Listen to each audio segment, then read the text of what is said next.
오늘 우리가 함께 묵상할 말씀은 신명기 25장 1절에서 4절까지의 말씀입니다. 신명기 25장 1절에서 4절까지의 말씀입니다.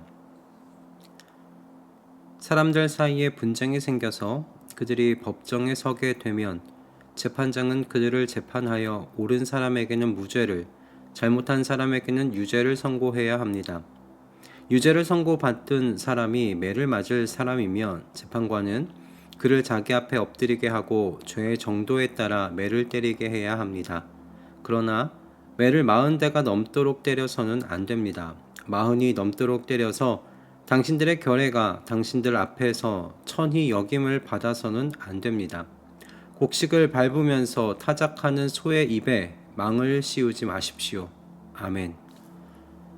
오늘 말씀을 보면서 10월 9일자 주님은 나의 최고봉 묵상 내용이 떠올랐습니다. 10월 9일자 내용은 성도의 일상의 삶은 나를 죽은 자 가운데서 다시 살아난 자 되게 하신 예수님의 구원의 크신 일 위에 세워져야 한다는 것을 더 깊이 묵상하게 된 내용이었는데요. 그리고 오늘 본문도 같은 묵상으로 저를 인도하였습니다. 오늘 본문은 이스라엘 백성이 약속의 땅에서 살다 보면 일상적으로 겪게 될 일들이 기록되어 있는데요. 사람들이 모여서 살다 보면 분쟁이 생기기도 합니다. 그리고 때론 사람이 가진 탐심과 탐욕으로 인해서 순간적으로 해서는 안 될 일들을 저지를 수도 있게 되지요.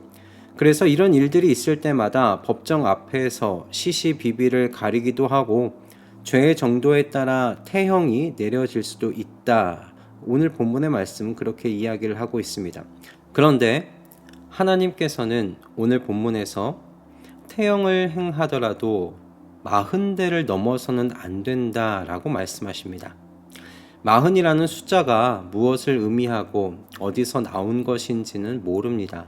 그런데 하나님께서 40대를 넘겨서는 안 된다고 말씀하신 이유는 너무나 분명합니다.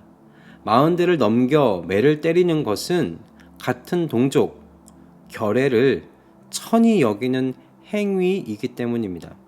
하나님께서는 당신들의 결례가 당신들 앞에서 천히 여김을 받아서는 안 된다라고 말씀하셨습니다. 이 말씀은 어찌 보면 죄를 지었지만 그럼에도 불구하고 하나님께서 하나님의 형상으로 창조하신 사람의 인권을 보호하시며 관심 가지고 계신다라고도 해석하고 생각할 수도 있을 겁니다.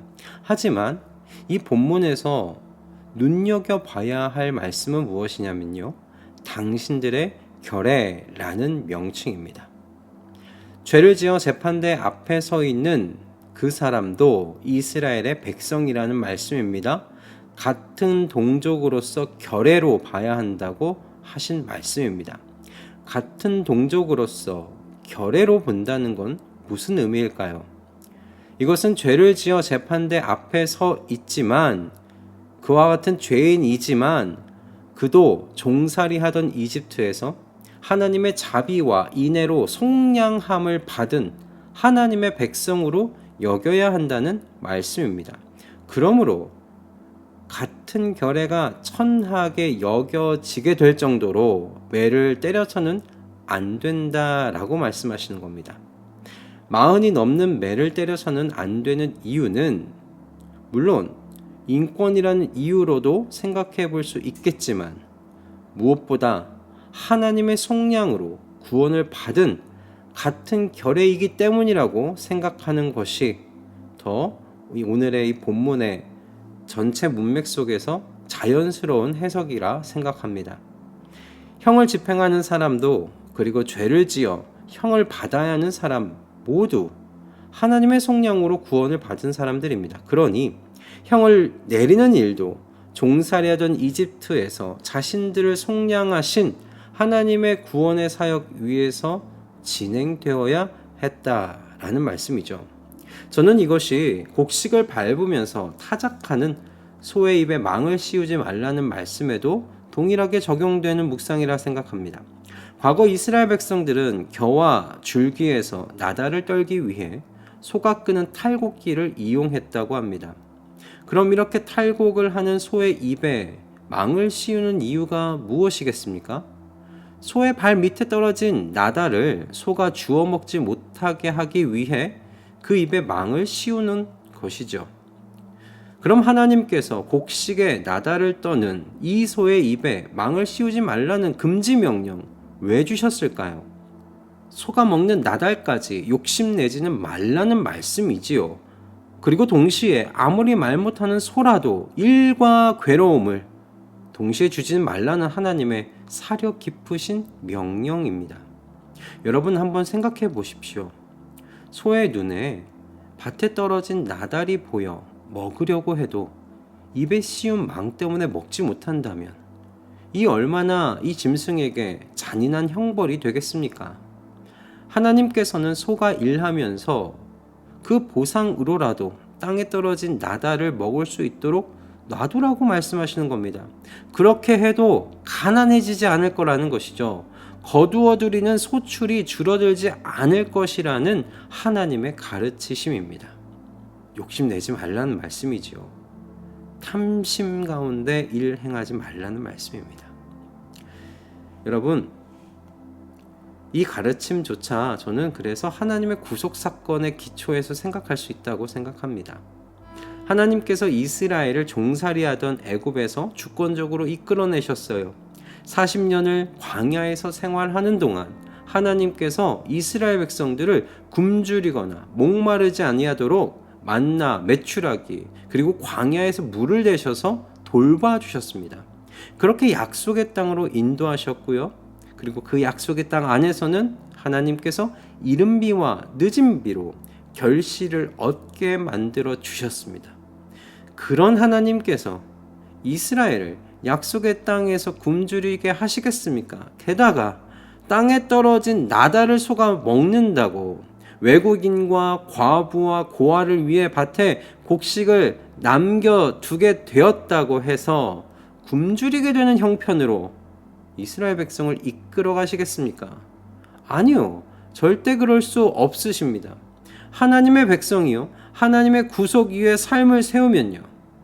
넉넉한 마음으로 그렇게 살아가게 되는 겁니다. 하나님과 같이 사려 깊어지는 것이죠.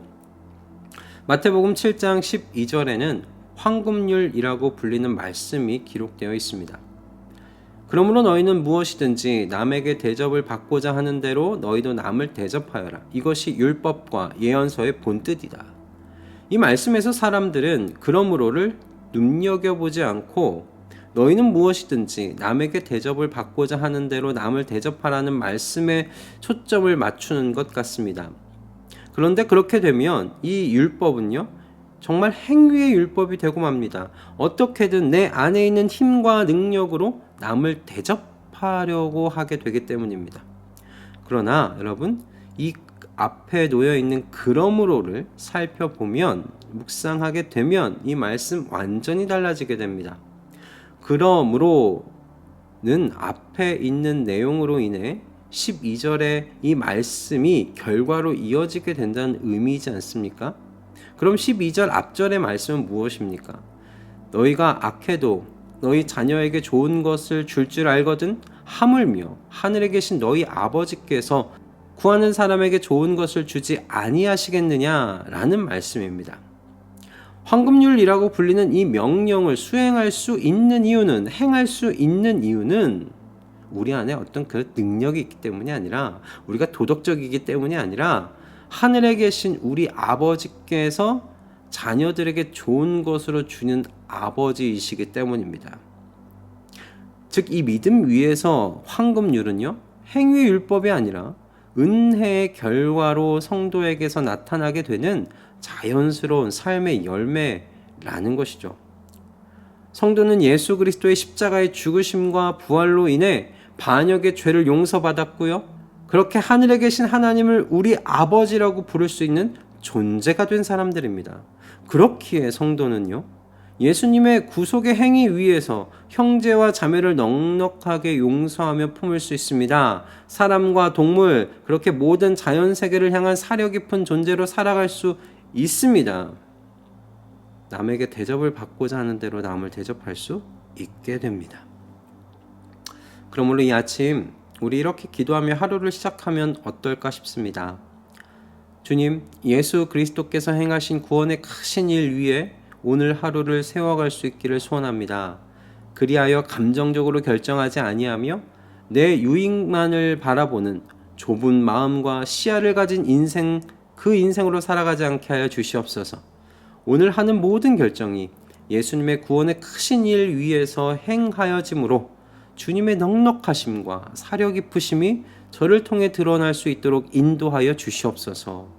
우리 주님께서 이렇게 기도하며 시작하는 오늘 하루를 축복하여 주실 줄 믿습니다. 할렐루야. 기도하겠습니다.